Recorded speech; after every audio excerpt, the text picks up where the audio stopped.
मैं आदर्श समाज का 23वां भाग आप लोगों के समक्ष प्रस्तुत करता हूँ। आदर्श समाज एक ऐसा समाज है जो मनुष्य का निर्माण करता है,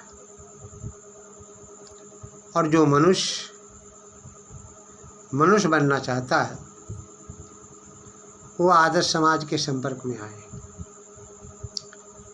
आदर्श समाज ही एक ऐसा समाज है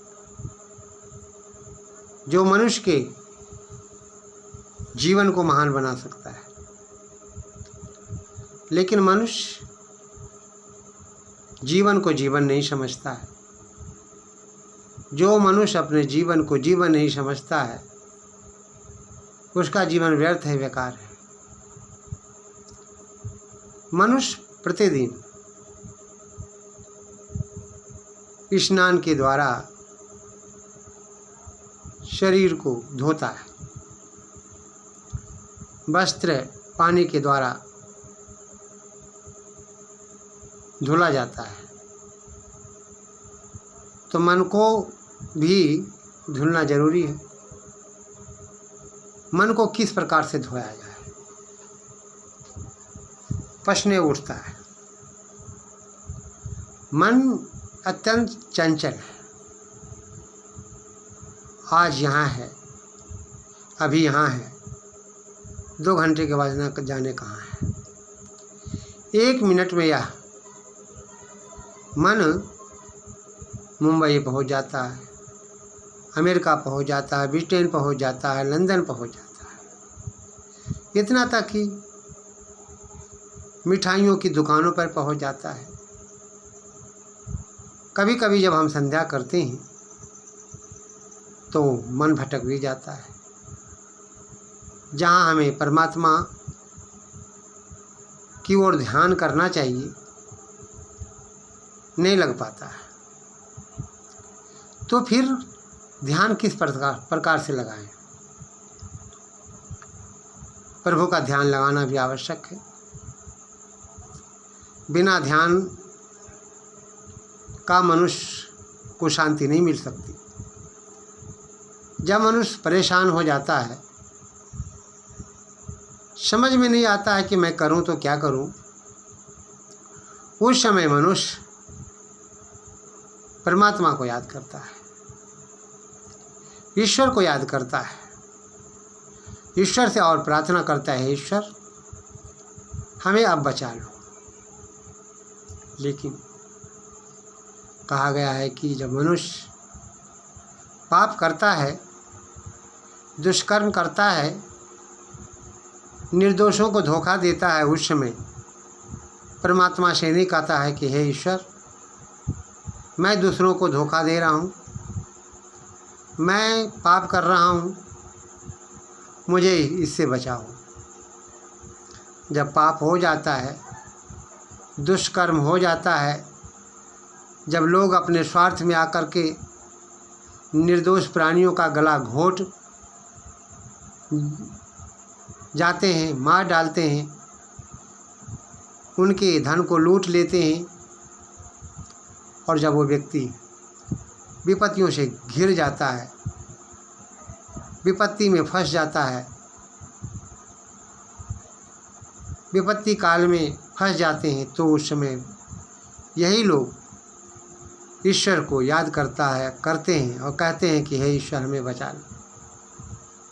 अरे मनुष्यों, जिस समय तुम काम करने के लिए चलते हो, पाप कर्म करने के लिए चलते हो, उस समय आत्मा में एक आवाज़ आती है। वो आवाज़ होती है कि जो तुम भी काम कर रहे हो, जो काम तुम करने जा रहे हो वो गलत है। लेकिन मनुष्य इसको मानता नहीं है और क्या कहता है कि हम परमात्मा को जानते नहीं। अरे परमात्मा एक ऐसी शक्ति का नाम है जो सारी दुनिया को चला रही है। परमात्मा संपूर्ण संसार को चला रहा है। परमात्मा के शक्ति के बिना सूरज भी नहीं चल सकता है, चंद्रमा भी नहीं चल सकता है, पृथ्वी भी नहीं घूम सकती है। जितने भी ब्रह्मांड में ग्रह हैं अपने अपने स्थानों पर स्थित है, अपनी अपनी जगह पे स्थित है, न ऊपर जा सकता है न नीचे आ सकता है।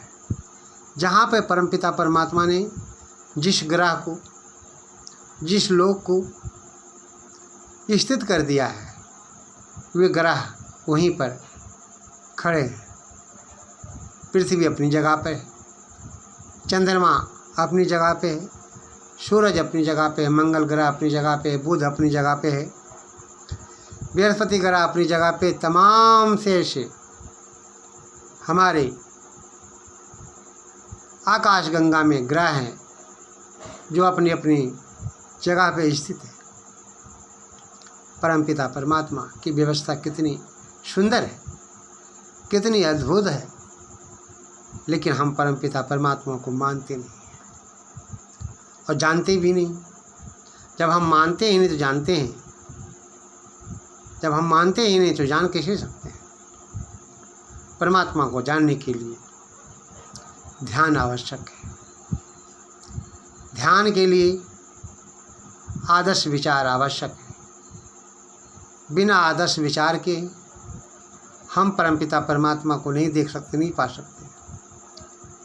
किसी एक व्यक्ति ने कहा, क्या वह ईश्वर है कैसा? लेकिन मैं कहता हूँ ईश्वर निराकार है, जिसका कोई आकार नहीं है। वह परमपिता परमात्मा दिखाई तो देता है, लेकिन आत्मज्ञान के माध्यम से। लेकिन जो मनुष्य ईश्वर को नहीं मानता है, नहीं जानता है, तो अपने जीवन में कुछ नहीं कर सकता। इसलिए दुनिया के लोगों से हमें यही कहना है, ईश्वर की शक्ति को मानो, ईश्वर को जानो। उसी परमपिता परमात्मा ने हमें जन्म दिया है, ये मानव का चोला दिया है, मानव का शरीर दिया है, मानव जीवन दिया है, और फिर वहीं पर जाना है। ना हम अपने मन से संसार में आते हैं, ना हम अपने मन से यहाँ से जाते हैं। ये ईश्वर की व्यवस्था है, और ईश्वर जैसा चाहता है वैसा होता है।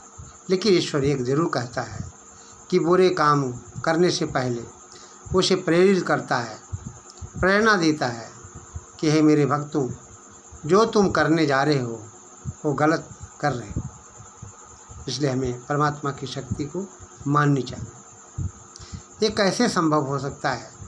जब हमारे अंतःकरण में अच्छे विचार उत्पन्न होंगे, जब हम वेदों के सिद्धांतों को अपने जीवन में अपनाएंगे, वेदों की बातों को मानेंगे। और वेद है क्या? ईश्वरीय ज्ञान है, परमात्मा का दिया हुआ ज्ञान है। जो व्यक्ति परमात्मा का दिया हुआ ज्ञान को स्वीकार करता, अपनाता है, परमात्मा उसे मदद करता है, सहयोग करता है। इसलिए हम आपसे यही कहना चाहेंगे कि मनुष्य का जीवन बहुत पवित्र है, पुनीत है। हमें ऐसे सुंदर जीवन को पाकर पाप नहीं करना चाहिए, दुष्कर्म नहीं करना चाहिए। और यदि भूल से हो भी जाती है तो ईश्वर से प्रार्थना करना चाहिए कि हे ईश्वर, आज के बाद मुझसे ऐसी गलती नहीं हो, पश्चाताप करना चाहिए। लेकिन मनुष्य अपनी आदत से जब मजबूर हो जाता है, वो किसी को कुछ समझता नहीं है, अपने सामने किसी को मानता नहीं है, और जब उसे ठेस लगती है तब वह ईश्वर को भी याद करता है, फिर उसकी भक्ति भी करने लगता है और मूर्तियों पर फूल भी चढ़ाने लगता है, और अंत में यही प्रार्थना करते हैं, हे ईश्वर मुझे बचा लो। तो मैं यही कह रहा था कि वो दुनिया के लोगों, दुनिया के मनुष्यों, परमात्मा से बड़ा संसार में कुछ भी नहीं है। इसे प्राप्त करने के लिए आदर्श विचार चाहिए, अच्छे विचार चाहिए। बिना आदर्श विचार के द्वारा आप ईश्वर को प्राप्त नहीं कर सकते हैं। और ये कब संभव है? जब आदर्श समाज के संपर्क में आएंगे। विश्व का अपना समाज, आदर्श समाज, विश्व का अपना समाज, आदर्श समाज, जब इसके संपर्क में आएंगे तो निश्चित है आपका कल्याण होगा, समाज का कल्याण होगा और राष्ट्र का कल्याण होगा। इसलिए हमें घबराना नहीं चाहिए, चिंता नहीं करनी चाहिए, क्योंकि चिंता से मनुष्य की बुद्धि कम हो जाती है, किसी कवि ने बड़ा सुंदर लिखा, चिंता से चतुराई घटे, दुख से घटे शरीर, पाप से धन लक्ष्मी घटे, कह गए दास कबीर। यथार्थ है, हमें चिंता नहीं करनी चाहिए, हमें पाप नहीं करना चाहिए। पाप करने से घर की बर्बादी होना शुरू हो जाता है। इसलिए हम आप लोगों से यही प्रार्थना करते हैं कि हे मनुष्यों, आप परमात्मा के शरण को कभी ना भूलें, परमात्मा को कभी को ना भूलें, क्योंकि परमात्मा के अनेक नाम हैं।